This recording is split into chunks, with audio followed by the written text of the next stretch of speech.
Magandang araw sa mga boss, mga ma'am, mga sir. Property presentation pa tayo sa video na to. Beach lot dito sa Cabangan, Zambales. Ito po yung kalsada. May access palabas National Highway. Ganun din po dito. Two-way lane, concrete road, ano po. Beachfront, ma'am. Kompleto ang infra. May internet connection, kuryente, source ng tubig. May structure na rin sa loob, mga boss. This lane, mga boss, maraming mga magagandang resorts po dito. From doon sa dulo hanggang doon sa kabilang dulo. Okay, so this property is very ideal for a resort business. Nakabakod na. Paayos nyo na lang yung gate, ano? And then, nakasetback na rin siya mula doon sa kalsada. Yan po. Diba? Ayan si Ma'am Emeline. Ma'am, Hello po. gaano kalaki itong property?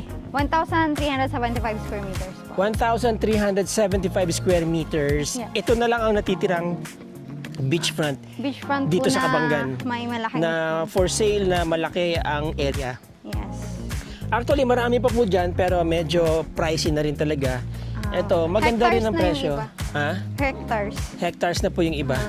Opo. Ang ganda ng pagkakatubo ng puno na to. Oo, ganda. Magandang puno po yan, mga boss, ha? Nagpo-provide ng shade, no? Meron Ibang na siyang klase. ano, sir, electricity. May electricity na. May water. Oo. Tapos meron na siyang... Palikuran, ano? Yes. Na magagamit. Opo, Comfort room. para pag habang nagbibuild ng bahay, meron ng dating ano. Meron na kayo magagamit, mga boss. Meron pang mga structures dito na actually pwede nyo magamit in the meantime, eh. Opo. Pwede nyo palagyan ng mga light materials yan, no? Kahit na kubo-kubo lang muna. Title po ito. Titulado. Clean title. Ganda. Yes. Sunset po yan, mga boss. Sunset Beach Sa po ito. Zambales, isa sa ang Cabangan sa may pinakamagandang suns. Oo. Hindi po, Linisan lang, di ba? wala siyang Medyo halong makalat black lang. sand. Meron naman konting-konti Konti lang. lang. Oo. Mm-mm. Pasok po siya sa 20, in fact 40 meters pa po ito mula dun sa shoreline. Oo. More than. Kaya itong area na to, mga boss, pwede nyo pa itong gamitin, no? Pwede nyo bakuran ng light materials. Ang laki pa nito. Siguro meron pa itong mga, meron pa itong mga 500 square meters na pwede silang gamitin dito. Yes po, pero ito Diba? po yan, no, pang kubo lang. Kubo lang. Hindi Pero kayo... po yung property po beachfront ba? Ayan yung property. Oo, yan. Beachfront, tapos dito. Oo. Ito po tawag dito accretion. Oo. And then, pasok na pasok sila sa Salvage tinatawag zone. na salvage zone. Nakita niyo yung mga ginagawang mga resorts dito at saka yung mga nagawa na resorts. Magaganda po, mga boss. Hanggang doon, puro po ano yan, puro resorts, mga Yeah. boss. Nag-iisa na lang na vacant lot dito. Nag-iisa na lang na vacant lot to, no? For sale. Lahat dito nabili na halos, eh, no? ma'am? Yes sir, opo. Oo. Nabili. Yes. Actually, itong Cabangan man, sumisikat na rin to, eh. Oo. No? Tsaka ano, mas marami bumibili ng lot dito sa Cabangan. Oo, ngayon. Ang frontage niya, ma'am, let's say, ito, isa dito 2.5 meters, 1, 2, 5, 10, 15, mga 20 meters. 20. 20 meters po ang frontage niya, mga boss. Estimate, no? So, there you go, mga boss. By the way, gaano kalayo to sa National Highway? 5 to 6 minutes lang. 5 to 6 minutes lang, mga Yes, boss. tapos 4 hours to Manila. 4 hours to Manila. Alam mo, ma'am, itong Cabangan, talagang pinupuntahan na ng mga tao, no? Maski rainy season, ang dami pong pupunta dito. April, May po, fully book lagi. Ang mga April, resort May, dito. laging fully book. Sabi nga nila, nag-number 1 ng Zambales sa tourism. Yes. Summer destination, di ba? Opo. Sa akin, suggest ko lang, yung number 1 kung bakit is yung beachfront talaga. Kaya, the best pong mag-invest ng beachfront. That's right. Yes. Tapos, meron ding ibang activities dito. May mga kailugan din dito na pwedeng puntahan ng mga guests ninyo. Di ba?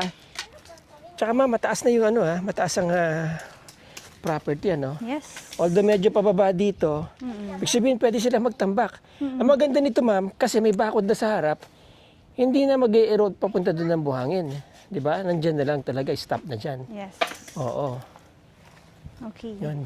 May mga puno na rin ng talisay dito. Hindi na nila, meron na ang provide ng shades. Okay. Ma'am, gaano kalaki property? 1,375 square meters po. Magkano ang selling price? Selling price po ng owner is 25 million. Okay, title yan, ma'am. Yes, titled po. Ready ito. to transfer, no? Yes, ready to transfer. Ibig sabihin, yung mga owners, pipirma. Ibig sabihin, Yes. alive and kicking, mga boss. Yes. Yes. Yes po. Alright, so recap tayo mga boss, no? Ang property located in Cabangan, Zambales. Magkano na nga? 25 million. 25 million mga boss. It's an opportunity to own a piece of paradise here sa Zambales. 4 hours drive from Metro Manila. At saka, very ideal nga gawing isang resort business. Yes, the best. Maganda ang configuration niya mga boss. Mga sir, very accessible. Maganda ang infrastructures po dito. Maganda ang kalsada, maluwag. Okay, so there you go. Ma'am, again, yung mga interesado po dyan na makita itong property, of course, sasamahan namin kayo dito. Kontakin nyo lang kami dyan. Pati dyan sa description ng video, nandyan po yung ibang details at aming contact details mga boss, mga ma'am, mga sir. Maraming salamat sa inyo. Maraming salamat sa inyong panonood. Till the next video po. Till the next video mga boss, mga ma'am, mga sir. Ciao.